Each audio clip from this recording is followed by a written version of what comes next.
นะครับเครื่องเคียงข้าวขาหมูก็ใส่กระเทียมไปหน่อย2 เม็ดกับหอมนะครับขาดไม่ได้นะ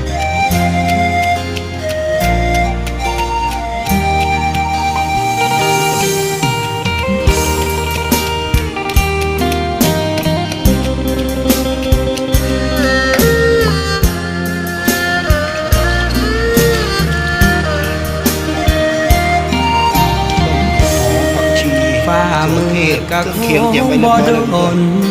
เห็นสนตาเว้นยา ขาหมูนี่นิ่มกว่านะครับ น้องเอ๋ยเศร้าสาอย่างเอา 10 นาทีสักพัก ถ้าเขาบ่ฮักอย่าฝืนปิดสากอกน้ำตาที่มันหัวออกบุญมือ ขาหมูก่อน ไปแล้วเขาคงบอกคืน เมนูขาหมู อย่ มะนาววันนี้นะครับ เสียเวลา ใส่มะนาว